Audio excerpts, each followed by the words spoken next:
Bonjour, bonsoir, ici Tammy Kaba, je suis ravi de vous retrouver dans cette nouvelle vidéo dans laquelle je vais répondre à la question suivante.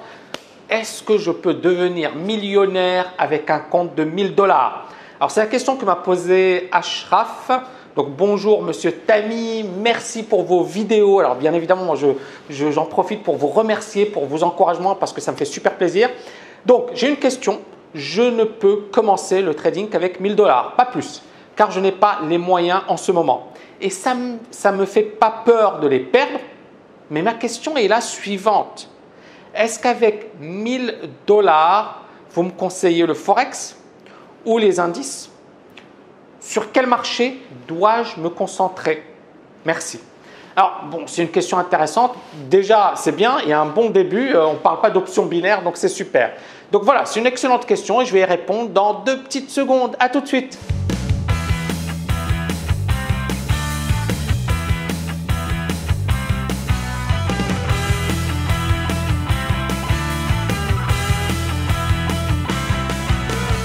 Alors, tout d'abord, est-ce qu'on peut commencer avec les indices ou le Forex ou il y a même les actions américaines?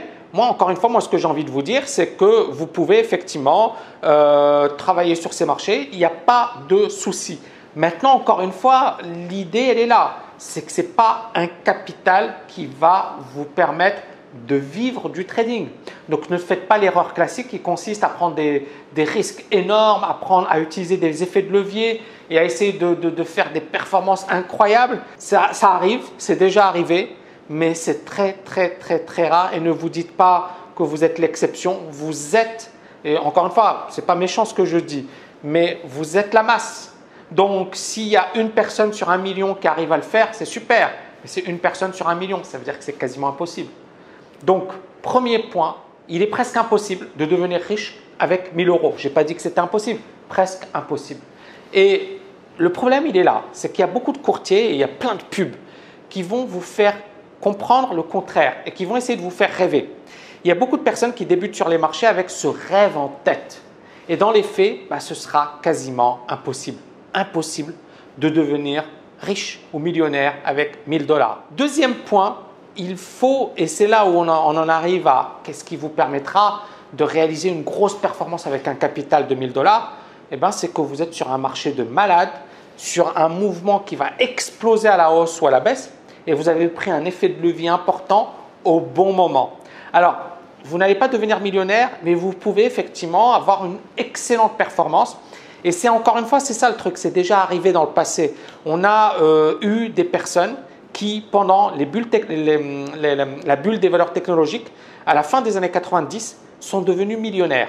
Et donc, on avait des actions comme Google, comme Apple, qui sont passées de 1 $ à 200 $, 300 $, donc multipliées par 300. Donc, vous pouviez investir 1000 $ et ces 1000 $ allaient se transformer en 200 000 $ ou 300 000 $. Ça paraît incroyable, mais c'est arrivé. C'est arrivé. C'est-à-dire qu'il y avait des personnes qui avaient investi dans Yahoo, dans Amazon, et ces actions, en 2 ans, elles ont été multipliées par 200. Vous imaginez, les gens à l'époque étaient devenus complètement fous.